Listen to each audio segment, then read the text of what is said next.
friends, welcome to this class. We're going to paint this starfish. I chose this one because the reference, because I really like the contrast. I feel like this could be really good painting, and it will be. This starfish is fun to paint, and this is what we can do. We can, when we wet the starfish, we're gonna paint it wet on wet, but when we wet it, we don't have to like stay on the inside of the starfish only. We can wet the rocks around too. That's because most of these rocks are really dark, so we'll be creating contrast just by adding the rocks around anyways. So first thing is to wet the paper. So actually I'm just gonna grab a flat brush, makes it easier. Flat 24 Songbird. I'm just gonna wet it. You can also use like masking fluid if you want to for the highlights, and actually it's too late for me, but it's not a bad idea to use wax stick over some of these parts. I wish I used it. I don't think I can apply it now. I've never tried applying it over wet surface of the paper. Let's see if that works. It kind of works, to be honest, but we'll find out later. But I'm gonna place a little bit of a wax stick. Now, if you've never used wax stick before, wax stick is permanent. I'm not gonna do more, maybe one more spot, just because I don't know what it's gonna look like. I cannot tell because I've never done it when paper is wet. So when you apply the wax stick is permanent. You don't remove it from the paper anymore. Not like masking fluid for watercolors, just FYI. I'm very curious about this experiment, and I'm experimenting in the class. So this is something that is, I don't know, I thought about it before and I'm like, maybe it works, maybe it doesn't. All right, wet it for another minute, just so this is wet, so you can apply colors easily wet on wet, so the paper does not dry too fast. All right, no puddles of water. You don't want any puddles of water. A little more water here.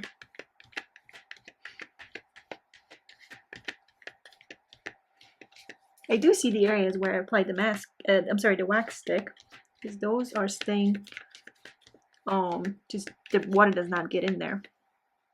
All right, for this I'm going to use my long quill size 2 brush, Songbird, and we're going to start, let's see, maybe with just first the highlighted, or not the highlights, the bluish parts. So we have a little bit here of I have a cobalt blue and quinacridone red. So I'm going to go for these bluish areas, which is kind of like here, a little bit here, but I want a little more red. Now, when you grab these colors, you don't try to like mix them too much on the palette. When you grab them, you let those colors to blend slightly on the paper. You want to see the separation of colors, so I feel like maybe a little more here in the middle. I'm going to clean the brush. Let's grab some of the yellows. So this is my imidazolone yellow. I'm trying to grab more like a milk-like ratio, I suppose, and a little bit of red. Let's go for these yellowish parts, more like a milk-like ratio. This is kind of like that. So you don't want to like apply this color everywhere. You always want to think about it like, okay, I want maybe that part to stay a little just whiter, lighter. Maybe here a little bit, just not everywhere. We are going to lift, I should say try to lift. Sometimes I forget, I get sidetracked, and it's just too late to lift colors. I'm grabbing quinacridone red with both of these yellows, and I'm trying to aim for the areas wherever I see that yellow, even if it's like an undertone color. You'll see that once we add the background, everything will make more sense. Right now it's just like a blob basically. So we do need to make some of these parts much darker. I wipe my brush on a towel because I have a little too much of the paint. A little more of that quinacridone red, and with iso yellow, this is like a super bright orange now because I grabbed just the iso yellow and quinacridone red without imidazolone yellow. Now even more of just the quinacridone red. So I'm decreasing the amount of the iso yellow, and I'm going for more like a half and half like ratio now. So decreasing the amount of water in my brush too. So maybe here. This, I feel like either I stick with this brush or I go for something smaller. Something like this maybe. And then we could grab, I've been grabbing already using this bright violet through the series, so might as well grab that with some of the ISO yellow and aim for these violet-y color or areas that you see that are more like violet, or it's a blend, right, of the ISO yellow with some of this bright violet. And this is like a heavy cream-like ratio, so the paint does not spread as much. I'm just kind of dabbing on it very gently. And yes, I am going to lift colors. And here's the thing, like I feel like that wax stick would have been really beneficial here. And so if it's not too late for you, I do suggest using some of this wax stick. I feel like this would look so much prettier if I did use it, just so I have right away these automatic lighter areas. Automatic lights, that's what I was gonna go say. A little more here. Maybe more of the ISO yellow. Didn't even clean my brush. And just little tiny spots. Right now, it might not make sense. This is bright violet and cobalt blue. But once we start adding the background, it will really make sense. Maybe a little bit here. This is one of these paintings that once you add the background, you create a contrast and then your main object stands out. Just going for the darkest tones now. Just a little bit of that here, and then maybe some ISO yellow, like right here and here. Whatever I can add still color. This is still wet. This is wet on wet. It would look different if we only wetted the inside, of course. But this makes it easier, actually. A little bit of the cobalt blue here for the shadows. Cobalt blue with all that paint that I have on my brush. I didn't even clean my brush. But now, because I have the yellows and I have the reds, now when I I grabbed that cobalt blue. Now you can see the darks coming up, right?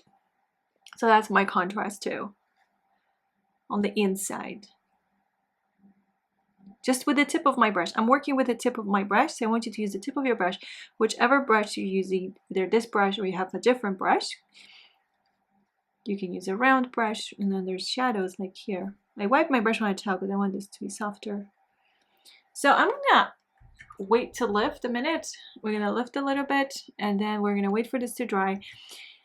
And then we are going to add the background. A little more of the orange, like yellow, just to separate this part.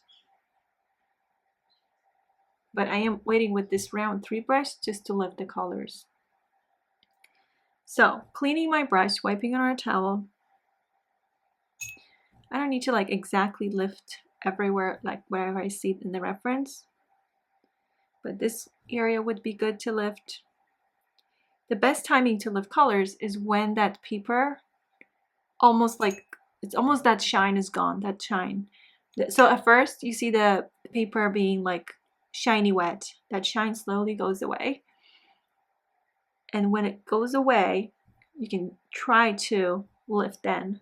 You always want to clean your brush first. Wipe it on a towel so you don't have too much water. Otherwise you create a bloom.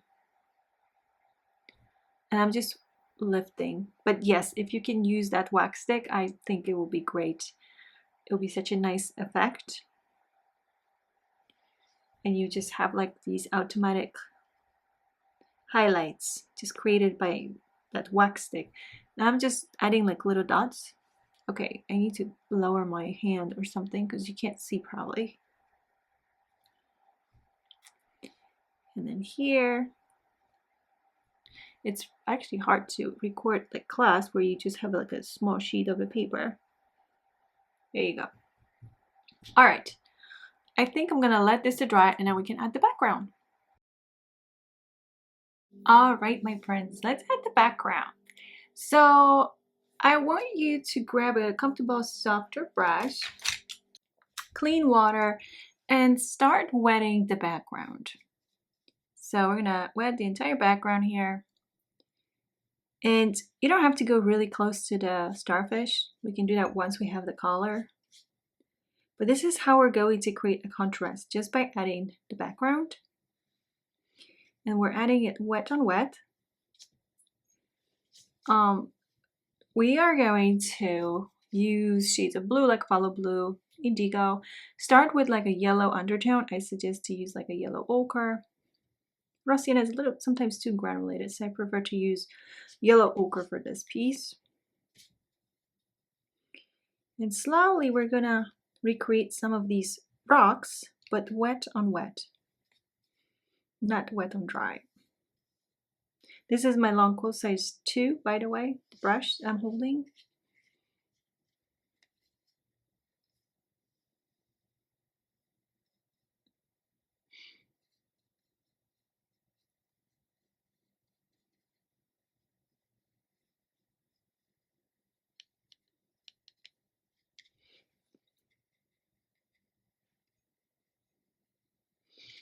All right, one more time just to go over it. No puddles of water. You don't want puddles of water, but you do want the paper to be wet so we can apply colors wet on wet for longer. Otherwise the paper will dry faster. I have a texture now because I flipped the paper. I'm painting on the back side of the collection cold pressed, which is too smooth for most of my work, but I feel like maybe this backside will work better for some of the paintings. So this is just another piece that I'm doing on the back side of the collection cold pressed, and maybe that'll work for you too. All right, first things first, let's grab some yellowish undertone, maybe some red. Maybe that's too much red actually. I want less red. Water to milk like ratio. I have this frog. I wanted to say frog. This is a rock, and I just grabbed cleaner version of this yellow, so yellow ochre. And you don't need to place it everywhere. It's just so we have some undertone over some of these rocks. And what I'm doing on the computer screen is kind of zooming in onto the starfish just so I see the shadows more up close. So I focus on that contrast. So it's easier for me to capture the contrast. Now what I'm going to do is clean the brush and grab like a milk-like ratio of phthalo blue, maybe some quinacridone red, and go over like some of these areas. But you know what? I want a little bit of the yellow actually. This is not exactly the shade that we see, but it will become closer and closer as we add the colors. So now this is blue. All this part is going to be more shadowed. I'm grabbing yellow actually with that phthalo blue, so that kind of creates a shade of gray. And I want you to I want you to pay attention to where you're applying this color very closely as you get really closely toward the arms of the starfish. And actually this shouldn't be like straight, it should be like bumpy. As a matter of fact, I should make it bumpy because it's not perfectly straight. So I'm grabbing in more of that phthalo blue. And I am gonna get a little closer here. And again, this should be like bumpy. Those arms, they're not straight. And don't focus on just one area because then the paper will dry in another area. So just keep traveling and remember these bumps. It should be like straight. And with the indigo and some Van Dyke brown, actually gonna grab some Van Dyke brown now, that's when we're going to later create more contrast by adding the shadows. Right now I just grabbed Van Dyke brown just to create a different shade. And this is like a milk-like ratio. It's not really half and half or anything like that. It's just like a milk-like ratio. I'm letting the paint to spread, and also at the same time I'm keeping my paper wet longer because I'm traveling around.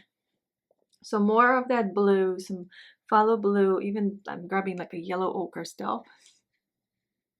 And just going in to create some bumps. Same thing on this side. So this will be actually nice contrast here, although I went a little too dark over the starfish. Use the tip of your brush and don't forget those bumps. So I should go in a little bit, make it not so even.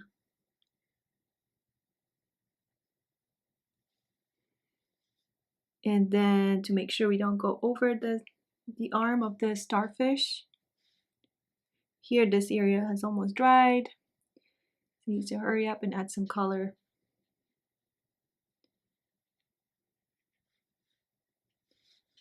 Just so this stays wet longer, and then coming back to this side, getting some blues. We don't need to add color everywhere because the rocks are highlighted, like we can see highlights. Go from this side somehow. Squeeze my hand under the camera. So you want to travel around just so you don't focus like on one area, so the paper doesn't dry. Here I have to go in a little bit. I'm actually going to grab more paint now. And with the tip of my brush, shaping the starfish. So now this is important. You want to grab way more paint, the blues, the gray, the blues. So this is phthalo blue, indigo, Van Dyke brown, heavy cream to cream top like ratio. What you're going to do now is add this color quickly before it dries, the area is dry. You're going to add it toward like the areas that you see the biggest shadows. So I want to show there's a rock here. You can also like frame the rock. Okay, that's my rock here, right? There's another one there. So whatever you want to frame a rock, but also like here, this should be really shadowed. So we need like a heavy cream to cream top, even quinacridone red, of all the colors I mentioned, and try to find all these biggest shadows. The paper's a little more wet. Maybe I should have like waited a minute, but you know what? Sometimes you have to start earlier so you can make it to add all these colors. So where else do I see these shadows? Like here. So the biggest shadows. We're going for the biggest shadows. Frame this. And this is still like between mid to the darkest tones like we're adding right now. It's not like the darkest tones yet. So now you can kind of frame some of these rocks and keep moving around so you don't let that paper to dry in one area. I am grabbing now creamy paint. This is cream top like ratio now. And I'm going to wipe my brush on a towel so it feels damp. One more time wiping. I'm actually going to start like removing water from the paper just by going around with that damp brush. So wiping my brush, and with that damp brush, there's still paint on the brush because I just grabbed some. So now I'm kind of removing the excess of water. Went a little over, that's okay. I say this because I don't want you to worry, like whenever you go over, like small little things don't matter that much when you look at the overall picture of the starfish and the background. All right, I dried out the paper a little bit just by using a damp brush, and I'm gonna go back now with the same colors and add these shadows again with the creamy paint. So cream top like ratio, and now when you watch this, you see that the paint is barely spreading. It's still spreading, this is still wet on wet, but it's not as much like spreading as before. So more of the two colors, which is the Van Dyke brown and indigo. And this is the moment when I'm really going to focus on shaping, well, the starfish, I already shaped it, but like the rocks. And again, you gotta move around so you don't get stuck on one area and then everything else dries. So there's one rock here. You know what? This should be so much darker here because of this starfish. Or because of the, shading. Maybe there's a rock here. there's rocks everywhere. It's just that depends which ones we want to accent more or less. More of it to color my brush. If the creamy paint, the cream tint feels too thick, then you can go with like heavy cream. You just have to be careful because when you start grabbing like heavy cream, maybe that's too much water and it's just easy to create a bloom. How do I divide this? I feel like this became like one rock. So I'm gonna grab a little more color. Try to create some other rocks here.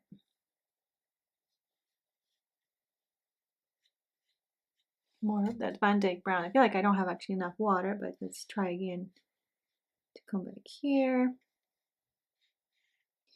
And another thing what makes it a rock, is actually like the splatters and stuff like that. So we can try to splatter some paint too. I'm just using a little more of this indigo. Because now I can see this contrast. Everything looks great, but I still need to create some texture. A little more water actually. It became too dry. I'm gonna go right here. Because by adding shadows in between these rocks, well, that's how I am creating rocks basically, is separating them by using color, the darks. So this is a little too dry, getting too dry. Still time to splatter. I do have to hurry up. I just want to make sure that I have enough shadows immediately, like right next to the starfish. This is so dry now.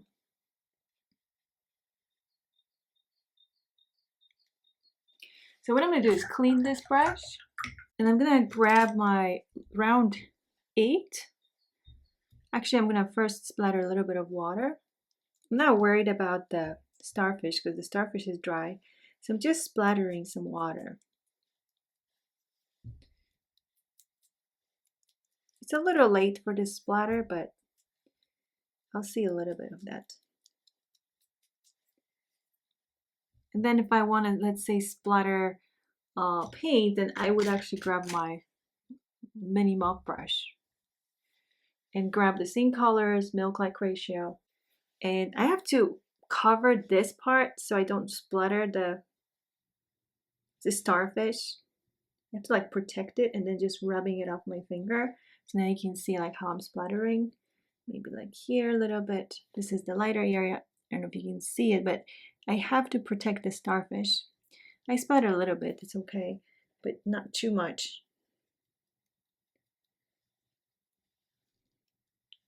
I feel like it's more about that water, to splatter a little bit of water, because that's what makes the difference. I'm cleaning this mop brush. The mop brush, mini mop brush, is just Princeton's smaller mop brush that I use for splattering. And then you can just create little blooms too with the tip of your brush. You wipe your brush on a towel just to create some texture over these. Maybe you want to lift. Maybe it became too dark.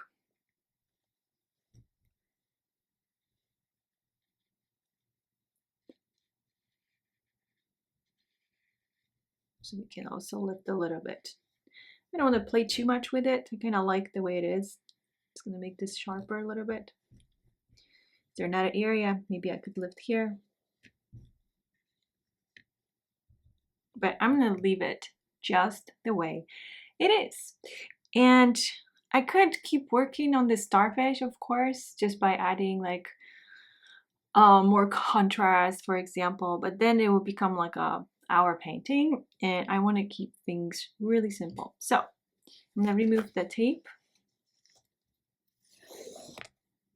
So thank you so much for your time, and please let me know if you have any questions.